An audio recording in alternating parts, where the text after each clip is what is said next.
Hello, my name's Matthew Pearson from Zone 1 Hearing.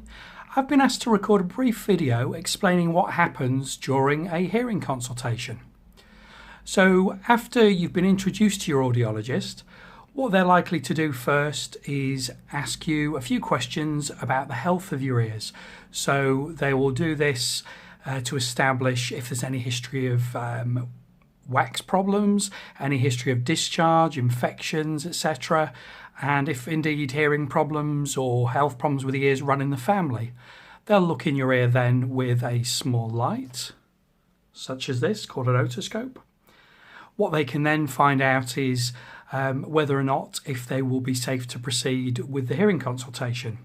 What they can also use is something called a video otoscope. Now what the video otoscope will do is allow the audiologist to show you what they've seen inside your ears. In addition to that, what they'll be able to do is send any results to your doctor, to your ENT specialist, should they require that information. So moving back on to the questions, you'll then move on to things like lifestyle. So what do you spend most of your time doing? Do you enjoy listening to music? Are you at work most of the day? Do you enjoy socializing? How well do you hear the television, the phone, things of that nature, so the audiologist can establish what kind of problems you might be encountering and can already start thinking about what kind of solutions might be appropriate for you.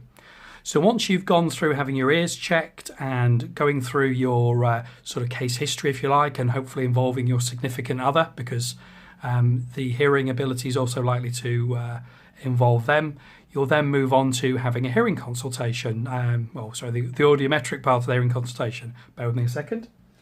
So you will use something like this. So a headset for the audiologist to play different sounds to you. And the idea being then they can work out at what level you hear compared to an individual who has normal hearing. Once you've used this kind of headset, you can then use a different kind of headset which sits on the back of the ear there. So what that allows the audiologist to do is establish if any further tests need to be carried out, because what's being tested is the mechanical part of the hearing and, if you like, the nerve part of the hearing. So they can find out if your hearing loss is wear and tear, or if it's something that's mechanical that might need to have you referred to your doctor or ENT specialist for a surgical intervention or for some advice of that nature. Finally, once the testing's been done, you'll move on to a speech test, which you can also use the headset for or use speakers for. So in this instance, it's a test called QuickSyn, where you'll have an American lady delivering a sentence of speech at a time, but with her friends gradually coming further and further into the foreground. And it will get to a point eventually where you can't hear her.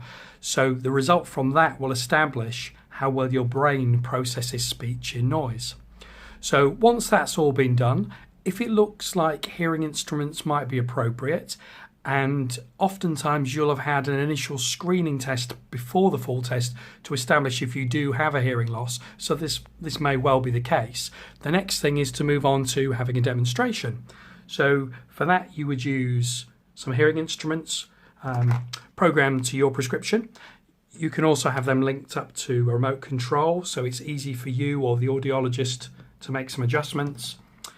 So from there you can use your significant other, if they've been able to come with you, to establish if you can hear a familiar voice more easily than you would do ordinarily.